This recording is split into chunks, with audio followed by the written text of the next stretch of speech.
Je me tourne vers Élodie Pou. Oui, vous êtes coiffée comme Marie-Antoinette, magnifiquement. J'espère ne pas perdre la tête. Oui, c'est ça. Eh bien, ça y est, plus que 10 dodos avant Noël. Je sais, en fait, c'est 18, mais c'était pour pas heurter la sensibilité des insomniaques qui ont moins de dodos que nous.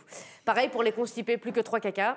Ah oui, ça fait une longue période d'attente. Hein. Et pour les éjaculateurs précoces, plus que 8. Oh là là, je comprends pas, c'est la première fois que ça m'arrive. Avant Noël, à peu près. Chacun maître de son destin.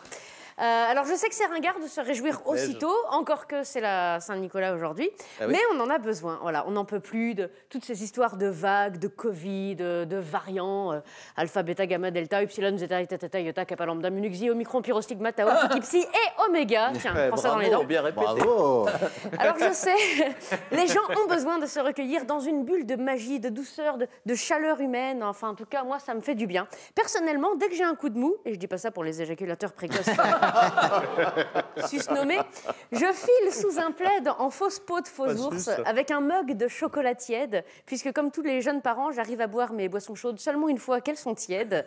Et je regarde un bon vieux téléfilm de Noël. Le Noël de Cassandre, un cheval pour Noël, Noël avec ma mère viendrait-elle à Noël, ou même Noël, ma mère, peu importe. Le titre, ça me revitalise de l'intérieur, ça me frictionne la horte, ça me repulpe les chakras, ça me dépanne l'escalope.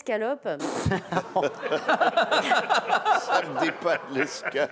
On commence à avoir des images. Et je m'arrête là, eu égard aux éjaculateurs précoces. Et c'est pour cette raison que je l'annonce ce soir en direct, je ne reviendrai plus à la revue de presse. Non, je pars. Quoi? Ne me retenez pas. Bah si. Voilà, comme ça, bougez pas, c'est très très bien. Ne me retenez pas, ne tentez pas de me retenir, comme disent les éjaculateurs précoces. Je pars m'installer pour toujours dans un téléfilm de Noël. Et oui, là où tout n'est que beauté, luxe, calme et rôle mal interprété par des acteurs has-been en manque de stature. Et je ne pars pas m'installer dans n'importe quel téléfilm de Noël, non, mais dans un téléfilm de Noël américain, si vous me permettez d'imiter Michel Guidoni qui imite Donald Trump.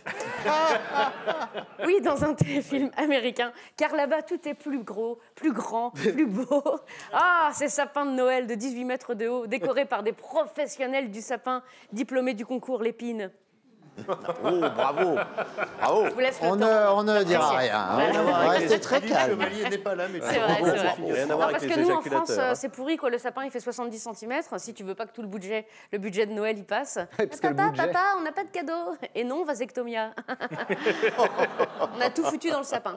Les trucs qui sont maigres comme Céline Dion, il y a 2 branches qui se battent en duel, on dirait des SDF sous acide.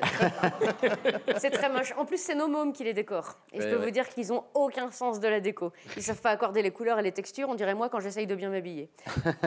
En plus, ils veulent toujours accrocher leur boule de Noël toute pourrie fabriquée au centre de loisirs à base de feutrine imbibée de colle glu dégueulasse. Ça va pas du tout avec les magnifiques boules de chez Monoprix à 24 € pièce. Merci beaucoup. Et que le parent qui n'a jamais attendu que les mômes soient couchés pour refaire le sapin à sa convenance me jette la première guirlande. C'est vrai. On est d'accord. Ajoutez à cela votre mari qui fait des jeux de mots douteux avec les mots boule, emballé, hot, passer par le conduit de la cheminée et j'en passe. C'est insupportable. C'est pourquoi je veux vivre dans un téléfilm de Noël américain. Parce que là-bas, qui dit Noël dit Thanksgiving. Cette fête magnifique qui leur sert à remercier les Indiens de leur avoir offert des vivres et de leur avoir appris à cultiver le maïs, ce qui leur a donné assez de force pour ensuite aller massacrer ces mêmes Indiens. Comme dirait Zemmour, bien profond. En plus, à Thanksgiving, les Américains mangent des dindes de la taille d'un bon poney de Shetland. Exact. C'est comme des dindes de chez nous, mais elles sont élevées au best-of Big Mac et au Coca, ce qui leur donne ce petit goût caramel si particulier. Et chaque année, le président gracie une dinde, juste avant d'aller exécuter des condamnés à mort. C'est sur la route, ça fait même pas de détour, c'est pratique. C'est tout droit. Thanksgiving, c'est formidable. C'est ce qui fait que là-bas, quand Noël arrive, ils sont déjà dans un état d'après-fête. Cet état où les jeans sont laissés de côté au profit de bas de jogging beaucoup moins serrés à la taille. Cet état où on comprend aisément pourquoi les maisons américaines contiennent 2 toilettes par personne. Et quand Noël arrive avec lui le traditionnel invité mystère de Noël. Ça, c'est une belle tradition américaine. L'invité mystère qu'on est obligé d'inviter à sa table pour partager un bon repas. Cet invité nommé diabète sévère, cholestérol et obésité morbide.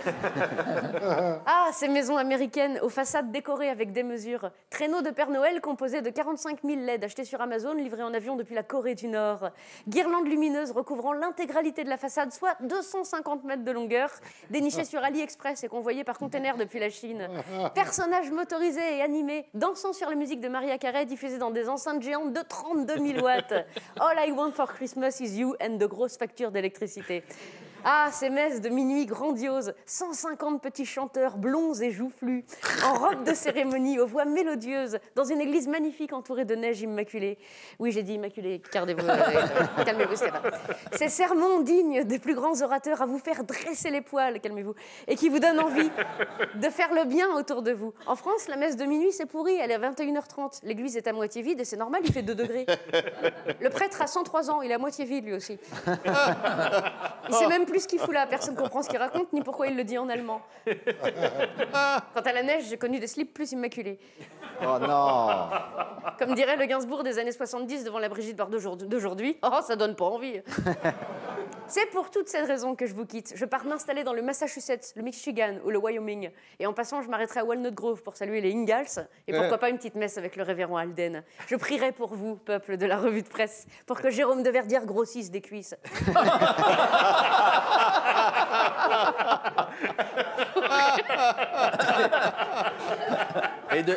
Et de l'entrecuisse. Qui sont si maigres. Pourquoi ? Pour que Stéphane Morose trouve la paix intérieure et que son foie retrouve la foi. Pour que Philippe Chevalier, où qu'il soit, revienne déjà, ce serait pas mal. Et que Bernard Mabille fasse enfin son coming out. Oui, Bernard. On a tous remarqué vos regards appuyés sur les maigres cuisses de Jérôme de Verdière. C'est vrai, c'est vrai. Pour que Régis Maillot se rase la barbe, juste pour voir ce que ça fait. Et que Jacques Maillot vienne un jour à la revue de presse en jogging, juste pour voir ce que ça fait. Je vous dis donc adieu, soyez sages. Et joyeux Noël à tous. Élodie Pou. Élodie qui est encore évidemment en spectacle partout en France avec le syndrome du Playmobil. Le 16 décembre au Casino d'Arras, le 17 décembre à Tinqueux, ou au Tinqueux, je ne sais pas comment on dit. À Tinqueux. C'est à côté de Reims. Et le syndrome du papillon, ça c'est le nouveau spectacle, les 9, 10 et 11 décembre à Nantes, c'est-à-dire en fin de semaine, chez vous. Alors là, ça va être une ambiance de folie.